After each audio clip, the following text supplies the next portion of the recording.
मेरे प्यारे देशवासियों, नमस्कार।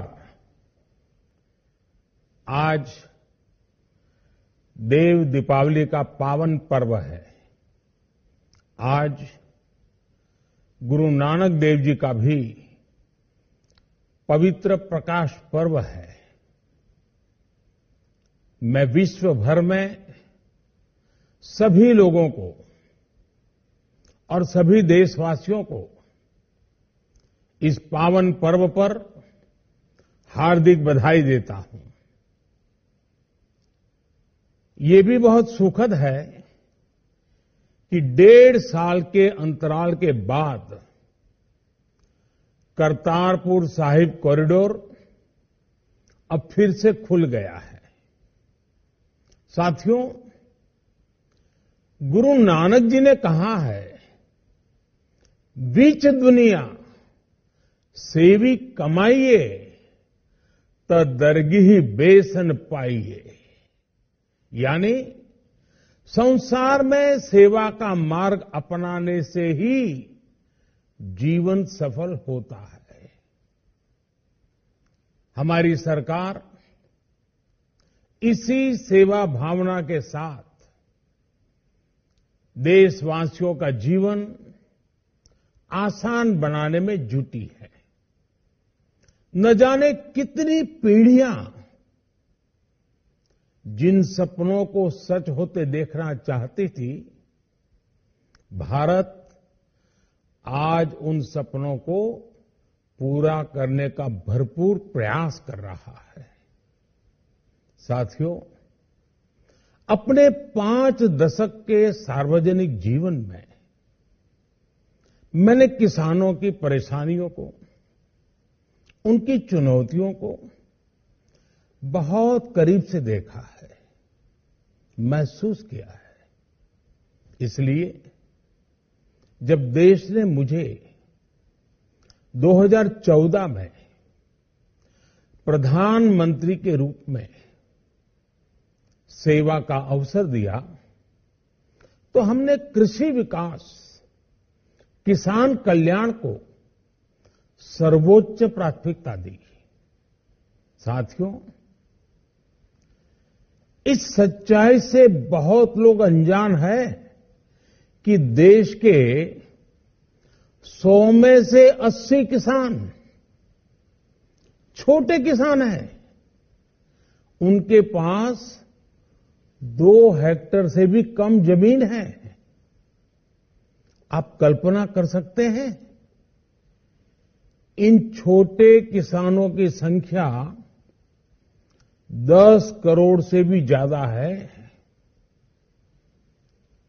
उनकी पूरी जिंदगी का आधार यही छोटी सी जमीन का टुकड़ा है। यही उनकी जिंदगी होती है।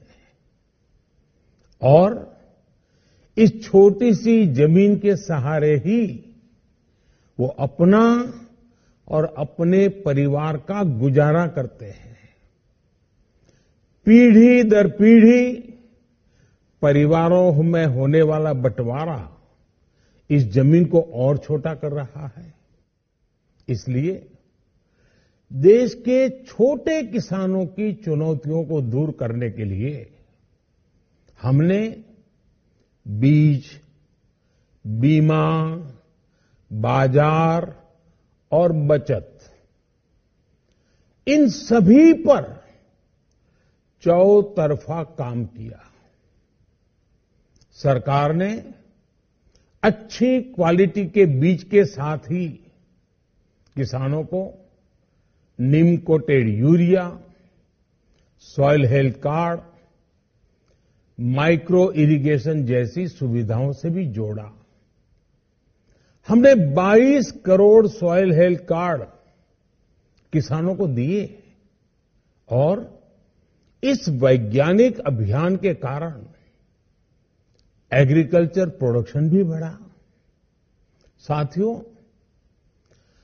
हमने फसल बीमा योजना को अधिक प्रभावी बनाया।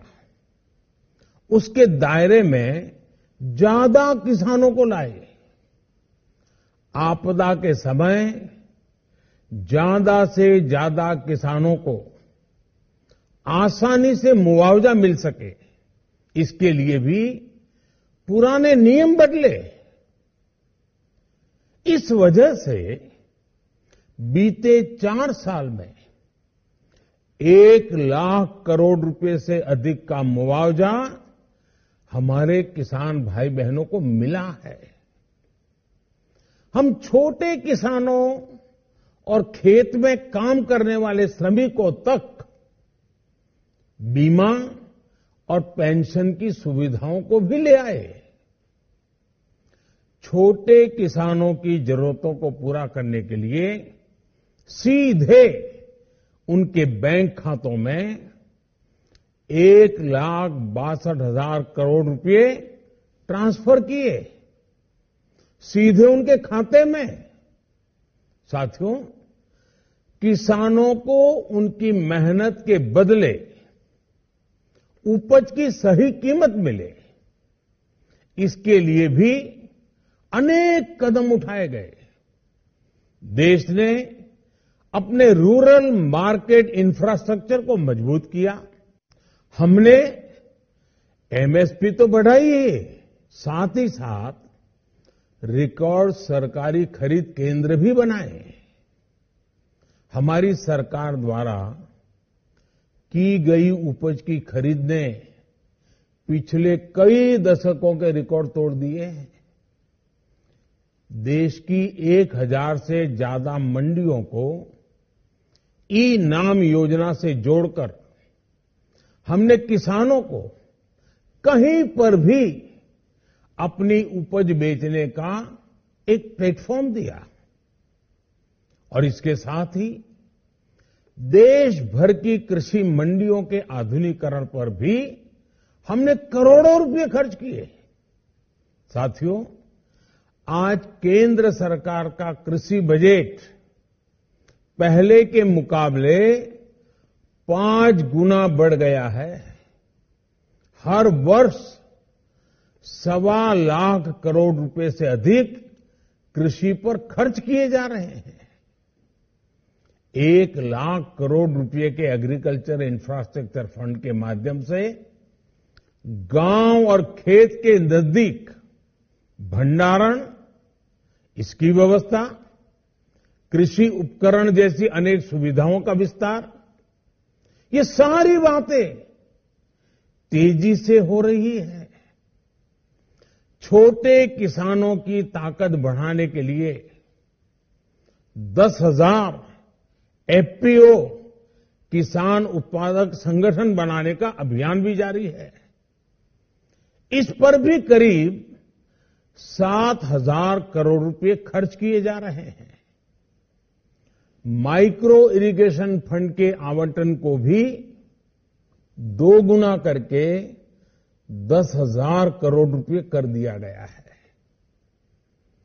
हमने क्रॉप लोन भी 2 गुना कर दिया, तो इस वर्ष 16 लाख करोड़ रुपए हो जाएगा। अब पशुपालकों को मछली पालन से जुड़े हमारे किसानों को भी किसान क्रेडिट कार्ड का लाभ मिलना शुरू हो गया है। यानी हमारी सरकार किसानों के हित में हर संभव कदम उठा रही है, लगातार एक के बाद एक नए कदम उठाती जा रही है।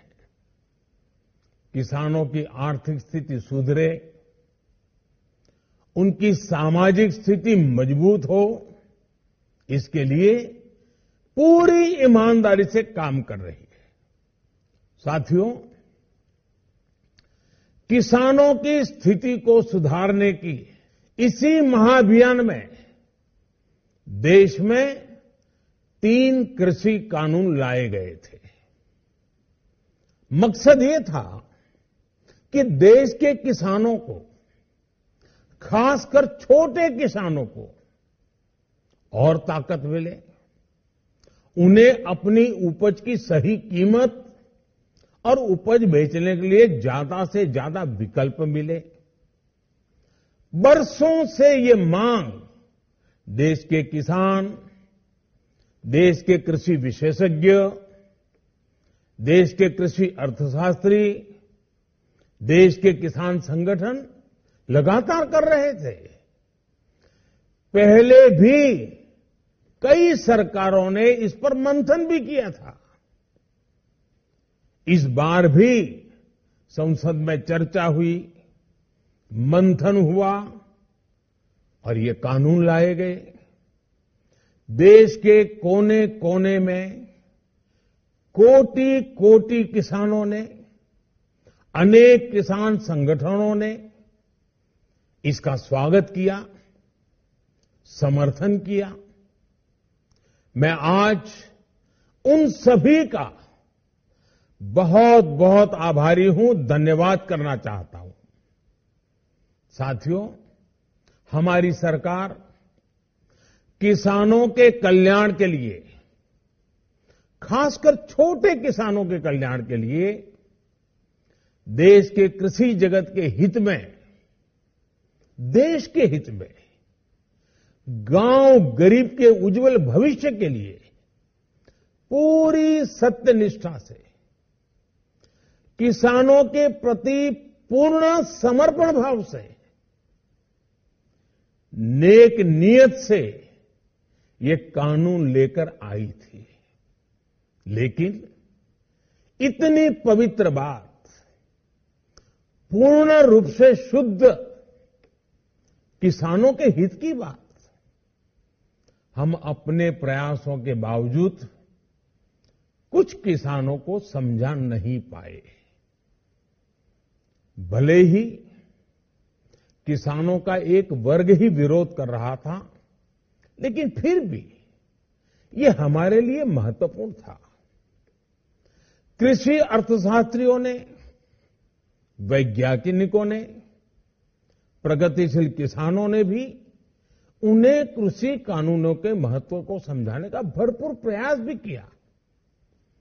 हम पूरी विनम्रता से, खुले मन से उन्हें समझाते रहे।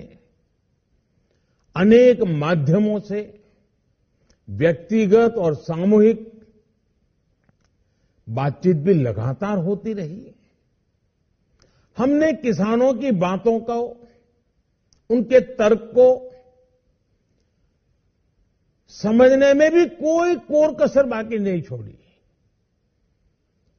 कानून के जिन प्रावधानों पर उन्हें ऐतराज था, सरकार उन्हें बदलने के लिए भी तैयार हो गई। 2 साल तक हमने इन कानूनों को सस्पेंड करने का भी प्रस्ताव दिया। इसी दौरान ये विषय माननीय सर्वोच्च न्यायालय के पास भी चला गया। ये सारी बातें देश के सामने है, इसलिए मैं इनके अधिक विस्तार में नहीं जाऊंगा। साथियों, मैं आज देशवासियों से क्षमा मांगते हुए सच्चे मन से और पवित्र हृदय से कहना चाहता हूं कि शायद हमारी तपस्या में ही कोई कमी रही होगी, जिसके कारण दिए के प्रकाश जैसा सत्य कुछ किसान भाइयों को हम समझा नहीं पाए। आज गुरु नानक देव जी का पवित्र प्रकाश पर्व है। ये समय किसी को भी दोष देने का नहीं है। आज मैं आपको, पूरे देश को ये बताने आया हूं कि हमने 3 कृषि कानूनों को वापस लेने का, रिपील करने का निर्णय लिया है।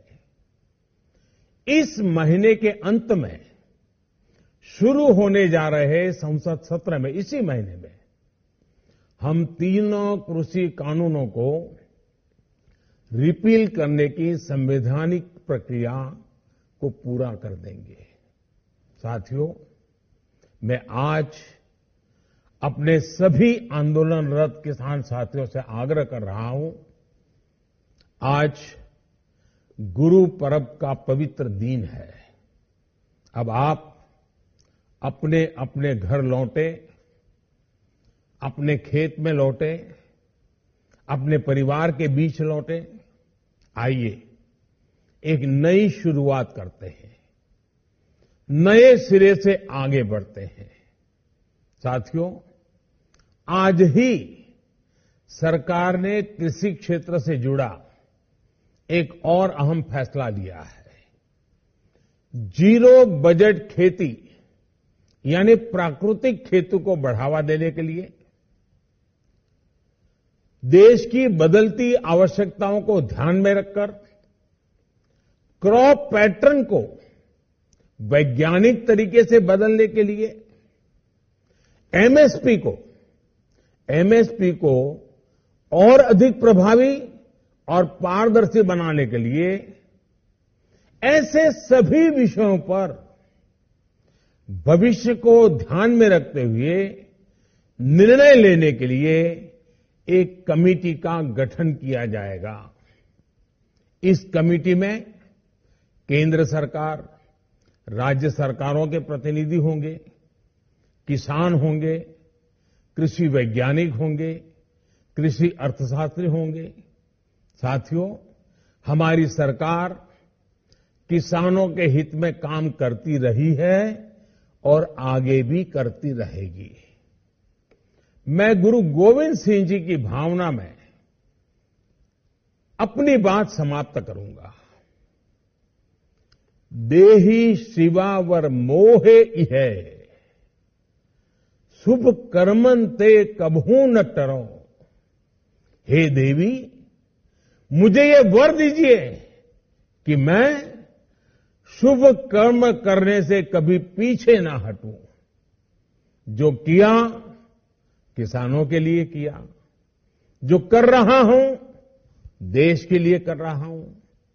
आप सभी के आशीर्वाद से मैंने मेहनत में पहले भी कोई कमी नहीं की थी। आज मैं आपको विश्वास दिलाता हूं कि अब और ज्यादा मेहनत करूंगा ताकि आपके सपने साकार हो सके, देश के सपने साकार हो सके। आपका बहुत बहुत धन्यवाद। नमस्कार। हा व्हिडिओ तुम्हाला कसा वाटला हे आम्हाला कमेंटमध्ये जरूर कळवा आणि अशाच ताज्या व्हिडिओसाठी आमचे फेसबुक आणि इंस्टाग्राम पेज फॉलो करा आणि YouTube चॅनलला सबस्क्राइब करायला विसरू नका।